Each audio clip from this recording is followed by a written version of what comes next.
옥스퍼드대 교수 동물 행동학자라고 하는 리처드 도킨스의 만들어진 신이라는 책이 있었습니다. 도킨스는 이 책에서 지구상의 많은 분쟁이나 문제를 보면 꼭 신을 믿는 사람들 때문에 발생한다는 것을 강조하면서 신이 오히려 없는 세상이 유토피아 세상이다 라고 주장했습니다. 또한 인간은 초자연적인 종교 없이도 얼마든지 행복하고 충족된 삶을 살 수 있다. 그것이 가능하다. 이렇게 이야기하면서 인류의 역사를 신의 역사라고 믿지 않았습니다. 그가 이렇게 주장하자 많은 사람들이 이 책을 사보게 되었고 상당히 많은 영향력을 미치게 되었습니다. 그 이유는 그가 최고의 과학자라고 하는 명분을 갖고 있었기 때문에 많은 사람에게 상당한 영향을 주었던 것입니다. 그런데 도킨스와 같은 옥스퍼드대에서 생화학을 전공했던 역사신학 교수 알리스터 맥그라스라고 하는 사람이 또 책을 썼는데 도킨스의 망상이다 하는 책을 출판하게 되었습니다. 그는 이 책에서 도킨스의 주장을 신랄하게 비판하면서 이런 말을 합니다. 우리 둘은 똑같은 세상을 바라보고 경험한 결과 하나님에 대해서 정반대의 결론을 내렸습니다. 무엇이 이런 정반대의 결론을 도달하게 했을까? 한 가지 중요한 이유는 나는 하나님을 믿는다는 사실입니다. 라고 하면서 이런 말을 합니다. 과학자의 눈으로 보면 하나님의 존재가 해체되어 공중분해될 것 같지만 과학을 알면 알수록 깊어지면 깊어질수록 하나님의 창조하신 손길을 깨닫게 됩니다. 라고 책을 썼습니다. 한 사람은 자신이 살고 있는 역사에서 하나님을 보았고 또 다른 한 사람은 하나님을 보지 못했습니다. 이것이 지금 현재의 세상 사람과 그리스도인들이 가지고 있는 차이라고 할 수 있습니다. 같은 세상에 같은 역사를 경험했지만 어떤 사람은 신이 없다고 하고 어떤 사람은 신의 위대함을 깨닫습니다. 모세가 신명기 29장 2절과 4절에서 출애굽 때 홍해를 경험했던 사람들이 있었는데 그 경험했던 사람들이 다 죽고 신세대들이 이제 가나안 땅을 들어가야 되는데 이때 모세가 설교를 하면서 홍해를 경험하지 못한 이 신세대에게 이런 말을 합니다. 여호와께서 애굽 땅에서 너희 목전에 바로와 그의 모든 신하와 그의 온 땅에 행하신 모든 일을 너희가 보았나니 그랬는데 이 보았나니는 증명되었나니 라는 단어입니다. 곧 그 큰 시험과 이적과 큰 기사를 내 눈으로 보았느니라 증명되었느니라. 그러나 깨닫는 마음과 보는 눈과 듣는 귀는 오늘까지 여호와께서 너희에게 주지 아니하셨느니라 그랬습니다. 신세대들에게 염려의 말을 한마디 전하는데 하나님께서 너희 신세대들은 홍해를 경험하지 못했으나 조상들로부터 이미 증명되었다는 사실을 듣고 알게 되었다. 그런데 중요한 것은 그러나 깨닫는 마음과 보는 눈과 듣는 귀는 오늘까지 너희에게 주시지 않았다 그랬습니다. 하나님의 인도하심을 선배로부터 듣고 증명되었지만 그러나 현대인들은 하나님께서 우리에게 베푸신 하나님의 역사를 완전히 깨닫는 마음 그리고 보는 눈, 듣는 귀는 없습니다. 그래서 자신 인생의 중요한 문제를 결정할 때마다 수많은 일들을 닥칠 때마다 잘 풀어지고 잘 건너가고 자기가 어느 정도 지위를 갖게 되어지면 자신의 어떤 굳건한 신념과 자신이 성실함을 잘 발휘했기 때문에 얻어지는 것이라는 그런 착각을 가지면서 그래서 신은 없다. 그래서 신은 필요하지 않다라는 결론을 내리는 것입니다. 그러나 오늘 본문에서 바울은 이 세상의 모든 역사를 구원을 위한 하나님의 능력의 역사라고 선포하면서 무신론자들의 역사관을 정면으로 부인하고 나섭니다. 오늘 본문의 내용을 통해 살아계신 하나님의 역사를 이해할 수 있기를 원합니다. 오늘 본문은 로마서 전체를 이해하는 어떤 열쇠 키와 같은 내용입니다. 루터는 성경에서 로마서하고 요한복음만 있으면 하나님을 교리적으로 설명하고 이해하는 데는 부족함이 없다라고 생각했습니다. 따라서 오늘 본문은 기독교 교리에 있어서 대단히 중요한 내용을 가지고 있습니다. 오늘 본문 이 내용, 이 두 절의 내용을 잘 이해하면 로마서 전체를 이해하는 것이고, 이 내용을 이해하지 못하면 로마서를 부분적으로 이해할 수 있습니다. 오늘 본문을 통해 하나님의 능력의 역사를 깨닫는 마음과 보는 눈과 그리고 듣는 귀가 열리기를 축복합니다. 오늘 본문에서 바울은 자신은 복음을 부끄러워하지 않는다고 합니다. 역설적인 표현인데 자신은 복음을 자랑스러워한다, 이런 의미를 가지고 있습니다. 그러면서 왜 내가 복음을 자랑스러워하냐면 그 이유를 16절에 이렇게 표현했습니다. 복음은 모든 믿는 자에게 구원을 주시는 하나님의 능력이기 때문이다 라고 합니다. 복음을 쉽게 설명하면 하나님께서 나를 구원하시는 방법이 복음입니다. 바울이 복음을 자랑할 수밖에 없는 것은 자신이 하나님의 구원을 받게 된 결정적인 근거가, 자신이 하나님으로부터 구원받았던 그 내용이 자세히 보니 하나님의 능력이었다는 체험적인 사실 때문입니다. 바울에게는 복음을 깨닫는 마음과 보는 눈과 듣는 귀가 있었기 때문에 이렇게 확신하는 것입니다. 그러면 우리는 묻고 싶습니다. 당신이 도대체 어떤 경험을 했기에, 당신에게 무슨 일이 있었기 때문에 이렇게 복음을 자랑합니까? 라고 바울에게 묻는다면 바울은 17절에 이렇게 설명을 합니다. 복음에는, 자신이 경험한 복음에는 하나님의 의가 나타나서 믿음에서 믿음에 이르게 하나니라고 기록해 놓았습니다. 복음을 우리에게 주시는 하나님의 방법과 능력은 믿음에서 믿음에 이르게 한다라는 것입니다. 하나님께서 우리에게 믿음으로 믿음에게 이르게 하는 능력을 행하셨는데 이것이 보니까 하나님의 공이었다라는 것입니다. 여기서 한 가지 사실을 우리는 알게 됩니다. 믿음이면 다 똑같은 믿음이 아니고 믿음도 두 가지 종류가 있더라는 것입니다. 앞에 있는 믿음이 있고 뒤에 있는 믿음이 있다는 겁니다. 믿음에서 믿음에 이르게 하는, 이 서로 같은 단어이나 그 속 내용은 서로 다른 두 믿음이 존재한다는 사실을 알게 되어집니다. 원문에 보면 이 믿음과 믿음에서부터 믿음에 이르기까지라는 단어 안에는 이 전치사가 들어있는데, 이 전치사 에크와 에이스가 두 개 딱 이렇게 배치되어 있습니다. 뭐뭇으로부터 뭐뭇에 이르기까지. 자, 믿음에서부터 여기는 원인을 의미하고, 믿음에 이르기까지 여기는 결과를 의미합니다. 원인부터, 처음부터 끝까지 뭐가 있었냐면 하나님의 의가 있었다는 것입니다. 이 문제를 쉽게 이해시키기 위해서 장로교의 아버지라고 하는 칼빈이 이 대목을 이렇게 설명했습니다. 앞에 있는 믿음은 초보적인 믿음을 의미하고 뒤에 있는 믿음은 성숙한 믿음을 의미한다라고 해석했습니다. 즉 초보적인 믿음에서 성숙한 믿음이 이르기까지 하나님께서 전적인 능력을 발휘하셔서 우리에게 주시는데 그것이 복음이고, 이 복음이 하나님의 의가 된다, 이렇게 주장한 것입니다. 칼빈의 의견을 그대로 수용한다고 해도 부족함이 있습니다. 명료하지 않기 때문입니다. 왜 명료하지 않냐면 초보적인 믿음과 성숙한 믿음을 어떻게 구분하는 겁니다.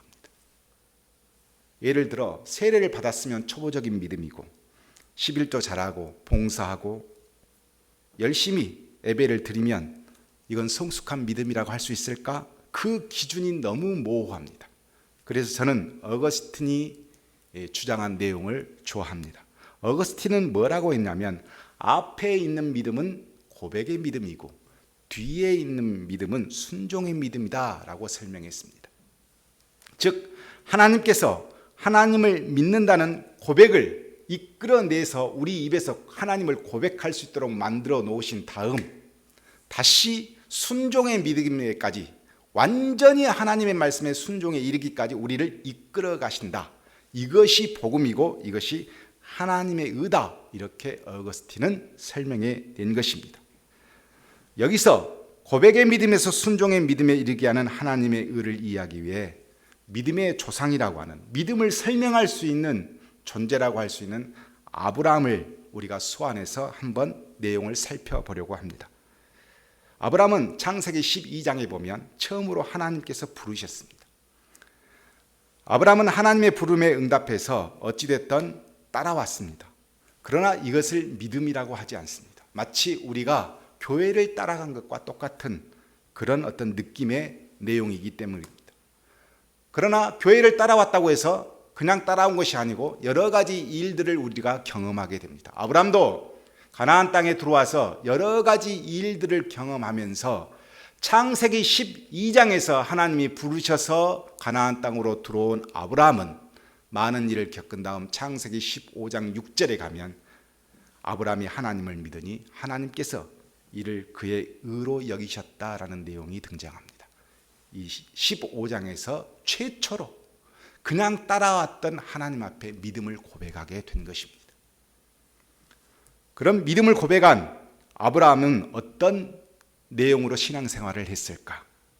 하나님의 약속을 끝까지 믿지 못하고 하갈이라고 하는 애굽 여자를 통해서 이스마엘을 생산하게 됩니다. 또 하나님의 말씀을 끝까지 믿지 못해서 자신의 종 다메섹 사람 엘리에셀을 상속자로 세우려고 합니다. 또 하나님의 말씀을 완전히 믿지 못해서 혹시나 외부로부터 공격당해서 죽을까봐 공동체를 위해서 자신의 아내를 그랄 왕 아비멜렉에게 주기도 합니다. 아브라함의 믿음은 고백이 있었으나 그 이후에 아브라함의 믿음은 우리가 자랑할 만한 어떤 그런 믿음이 아니라 부족함, 연약함이 그대로 다 늘어나는 인생이었습니다.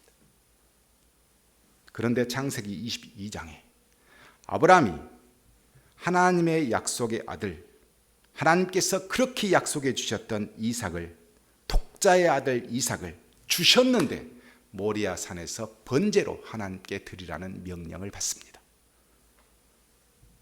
이 장면에서 아브라함이 자식을 데리고 모리아 산으로 번제로 드리기 가기 위해서 올라가고 칼을 들어서 이삭을 죽이려 합니다. 우리는 이 장면을 보고 무엇을 보게 되냐면 고백의 믿음을 했던 15장에서 고백했던 아브라함의 입술이 이제는 완전히 자식까지 하나님께 드릴 수 있는 순종의 믿음자로 바꾸어졌다는 사실입니다. 중요한 것은 15장의 믿음의 고백이 22장에는 순종의 믿음으로 바꾸어졌는데 그것을 누가 했냔 말입니다. 아브라함이 신념이 강해서 성실한 삶과 정결한 삶을 살아서 순종의 믿음이 생긴 것이 아닙니다. 하나님께서 줄곧 아브라함과 함께 하시면서 그에게 말씀을 주시고 그에게 확신을 주시고 그를 기다리시고 준비하게 하셔서 결국 순종의 믿음까지 이끌어 가셨다 하는 것입니다. 누가 했습니까? 하나님께서 하셨습니다. 이것이 하나님의 공입니다. 하나님께서 행하신 의의 역사의 산물이 결국은 아브라함의 순종의 믿음을 만들어낸 것입니다. 이것이 바울이 말한 복음이고 하나님의 능력이고 하나님의 공의입니다. 왜 바울이 복음을 이토록 자랑스러워합니까? 하나님은 능력으로 역사하셔서 겨우 고백의 믿음을 내 입술에서 토설했을 뿐인데 나를 순종의 믿음까지 이끌어 주셨기 때문에 복음을 자랑할 수밖에 없다는 것입니다. 또 다른 예를 들어 볼 수 있는 사람은 아브라함의 손자 야곱입니다. 야곱은 쌍둥이로 태어나서 형 에서의 영적 장자권을 자신의 능력으로 발빠른 머리로 그것을 갈취하려다가 형과 마차를 빚게 되어집니다. 결국 형과 큰 마차를 빚어서 아비 집을 떠나 삼촌 라반의 집으로 도망을 가게 됩니다. 창세기 28장에 보면 도망가던 노중 베델에서 이 꿈을 하나 꾸게 되어집니다. 꿈속에서 보니까 사닥다리가 땅과 하늘로 연결되어져 있고 거기에 하나님의 사자가 오르락내리락 통행을 하고 있는 장면을 꾸게 됩니다. 그리고 하나님의 음성을 듣습니다. 그 음성은 약속과 언약에 대한 말씀이었습니다. 아브라함에게 들었던 하나님, 할아버지에게 들었던 하나님을 처음으로 만나게 되어지면서 야곱은 거기에서 기도를 하게 됩니다. 하나님, 나를 다시 내 고향 땅으로 돌아오게 해 주십시오. 간절하게 주님을 고백하게 되어집니다. 처음으로 자신의 입술에서 믿음의 고백이 토설하게 된 장면입니다. 그 후 삼촌 라반의 집으로 가게 되었고 거기서 20년 동안 살게 되어집니다. 20년 동안 살면서 자신이 만났던 그 하나님 앞에 계속 예배하고 하나님과 끊임없이 기도하고 했느냐, 그런 장면이 등장하지 않습니다. 야곱은 삼촌 라반과 가축의 소유권과 최저임금을 놓고 치열하게 싸웁니다. 그리고 온통 잔머리를 다 써가면서 자신이 가지고 당연히 가져야 할 권리를 쟁취하게 이릅니다. 삼촌 집에서 사는 20년 동안 이것 때문에 하나님께 기도하거나 하나님께 간절히 소망하거나 무슨 그런 내용은 없고 치열하게 삼촌과 다툰 내용만 등장하고 있습니다. 어느 날 하나님께서 음성을 주셨습니다. 너의 평범한 삶을 이제 정리하고 가나안 땅으로 돌아가라. 그 명령을 따라서 이제 가나안 땅으로 내려옵니다. 내려오면서 야복강에서 큰 위기를 맞습니다. 영적인 장자권을 양도했던 형 에서가 군대 400명을 데리고 자신에게 오고 있다는 연락을 받습니다. 이때 너무너무 두려워서 하나님 앞에 기도하기 시작했고 그곳이 야복강이었습니다. 이곳에서 하나님을 대면하고 씨름하는 장면이 성경에 등장합니다. 이 씨름하는 장면은 무엇을 의미할까? 삶의 주도권을 가지고, 야곱이 인생의 삶의 주도권을 가지고 끝까지 자기가 주도하려고 하는 야곱과 이것을 바꾸려는 하나님과의 씨름이었습니다. 끝까지 그것을 놓지 않으려는 야곱을 하나님께서는 그냥 두시지 않고 허벅지 관절, 둔부의 힘줄을 쳐서 자기 힘으로 더 이상 걸어갈 수 없도록 장애를 만드셨습니다. 여기서부터 야곱은 다리를 절게 됩니다.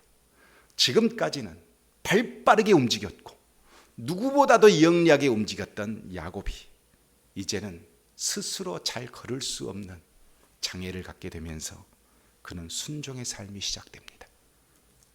베델에서 하나님을 만난 그 야곱이 믿음을 고백했지만 꾸준히 신앙생활을 잘했느냐, 하나님을 부지런히 찾았느냐, 그러지 못했습니다. 그런데 하나님은 야곱의 허벅지 관절, 둔부의 힘줄을 쳐서 이제 순종하도록 만드셨고 성경에 보면 야복강 이후 야곱은 하나님 앞에 순종하는 삶을 드디어 살기 시작합니다. 언약의 약속을 이루는 이스라엘의 근간을 이루는 그런 삶을 살게 되는 것입니다. 이것을 순종의 믿음이라고 할 수 있습니다. 그래서 복음은 믿음에서 믿음에 이르게 하는 하나님의 능력이 그 안에, 공의가 그 안에 있는 것입니다. 저도 바울처럼 하나님의 복음을 자랑스러워합니다. 하나님께서 저의 인생을 주도하셨기 때문에 그렇습니다. 저도 운동선수가 되려 했던 때가 있었고 그런데 허리가 남들보다 좋지 않아서 운동을 포기해야 했습니다. 그 무렵 저는 제 인생을 놓고 제 진로를 놓고 참 열심히 교회에서 기도했던 때가 있었습니다. 그때 처음으로 주님 앞에 어쩌면 내 인생의 모든 것을 놓고 기도했던 것 같아요. 그 입술의 고백을 하나님은 땅에 떨어 놓지 않으시고 어린 아이와 같이 돌출하는 저를, 그 인생의 주도권을 잡으려고 하는 나를 야곱을 치듯 치셔서 결국은 하나님께서 내 인생의 주도권을 잡으셨고 그리고 나를 인도하시기 이르렀습니다. 나의 힘으로 등록금 한번 마련해 봐야 되겠다라고 했었을 때도 나에게 돈을 주신 것이 아니라 나와 같이 공부하는 신학생 동기들에게 등록금을 받아서 학교를 다니게 했고 늘 발빠르게 바쁘게 살아야 했던 나의 영리한 하루하루를 하나님께는 사용하시지 않고 나의 허벅지 관절을 치셔서 마치 장애가 있는 것처럼 하나님 앞에 순종할 수 있도록 그렇게 하셨습니다. 그것이 저에게는 복음이었고 그것이 하나님의 공의였고 지금 오늘날 내 삶을 인도하신 하나님의 능력이셨습니다. 고작 믿음을 고백하는 입술에 지나지 않았지만 나를 순종의 믿음으로 인도해 주셨습니다. 이것이 나에게는 복음입니다. 이것을 세상 사람들은 깨닫는 마음이 없고 보는 눈이 없고 듣는 귀가 없어 하나님의 복음을 비웃습니다. 그러나 그것을 체험한 우리는 깨닫는 마음이 있고 보는 눈이 있고 듣는 귀가 있기 때문에 복음을 자랑하게 되는 것입니다. 말씀을 마치겠습니다. 요한복음 14장에 예수님께서 이런 말씀을 하십니다. 내가 아버지께 구하였으니 그가 또 다른 보혜사를 너희에게 주사 영원토록 너희와 함께 있게 하리니 그는 진리의 영이라 세상은 능히 그를 받지 못하나니 이는 그를 보지도 못하고 알지도 못함이라. 그러나 너희는 그를 아나니 그는 너희와 함께 거하심이요 또 너희 속에 계시겠습니다. 내가 너희를 고아와 같이 버려두지 아니하고 너희에게로 오리라 그랬습니다. 예수님이 이 땅에 오셔서 무엇을 우리에게 주셨습니까? 하나님의 백성들이 하나님의 구원을 이룰 수 있는 스스로의 능력이 없다는 것을 너무 잘 알고 있습니다. 너무 약하거든요. 저나 여러분을 보면 너무너무 빈약하잖아요. 부족합니다. 악한 세상의 노략질과 연약한 육체로 도저히 구원을 이루어갈 수 없는 존재인 것을 너무 잘 알고 계셨습니다. 그래서 무엇을 선택하셨습니까? 보혜사 성령을 우리에게 주셨습니다.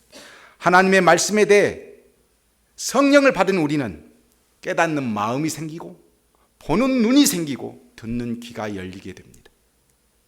그러면서 그리스도인들은 그 악한 고백에, 그 연약한 고백에, 빈틈투성인 고백에 무릎을 꿇고 이제 성령의 인도하심을 받아 순종의 믿음으로 거듭나게 되는 것입니다. 세상 사람들은 보지 못한, 알지 못한 성령을 통해서 우리는 하나님을 알게 되어지는 것입니다. 깨닫는 마음과 보는 눈과 듣는 귀를 가진 다윗이 믿음에서 믿음으로 인도하시는 하나님의 구원의 능력을, 구원의 역사를 체험하게 되었습니다. 그리고 시편 20편에서 이런 찬양을 기록해 놓았습니다. 여호와께서 자기에게 기름 부음 받는 자를 구원하시는 줄을 내가 아노니 그랬습니다. 그의 오른손에 구원하시는 힘으로 그의 거룩한 하늘에서 그에게 응답하시는도다. 어떤 사람은 병거, 어떤 사람은 말을 의지하나 우리는 여호와 우리 하나님 이름을 자랑하리로다 그랬습니다. 다윗은 하나님의 구원의 역사를 경험했고 세상 사람들은 병거를 의지하고 말을 의지하고 그것만 앞세우면 되는 줄을 알지만 자신은 하나님을 의지한다고 했습니다. 하나님은 믿음의 고백을 한 불완전한 아브라함을 인도하셔서 이삭 번제의 영광까지 순종하도록 이끌어내셨습니다. 하나님은 꽤 많고 자기 걸음이 빨라서 발빠르게 영리하게 움직였던 야곱을 인도하셔서 야복강에서 굴복시키시고 조상의 순종의 믿음의 조상으로 그를 거듭나게 하셨습니다. 우리는 모두 아브라함처럼 야곱처럼 불완전하고 부족하고 연약합니다. 하나님의 구원의 역사를 이루어갈 힘이 우리에겐 있지 않습니다. 그러나 하나님은 우리를 고아처럼 내버려 두지 않습니다. 그리고 세상이 알지 못하는 성령을 우리에게 주셨습니다. 성령은 우리 안에 오셔서 깨닫는 마음을, 보는 눈을, 듣는 귀를 열게 하셔서 다윗처럼 고백할 수 있도록 역사하여 주십니다. 우리는 다윗과 같은 고백을 할 수 있습니다. 세상 사람들은 병거를 의지하고 말을 의지하지만 나는 여호와의 이름을 자랑합니다 라는 고백을 우리 입술로 할 수 있습니다. 바울처럼 복음을 자랑하는 가정이 되기를 원합니다. 바울처럼 내 모든 인생에서 복음은 나를 인도하시는 하나님의 능력이었다고 고백하는 여러분의 입술이 되기를 원합니다. 그리고 우리 입술에서 내뱉어진 그 고백이 순종에 이르기까지 하나님께서 함께 해주실 것을 믿기를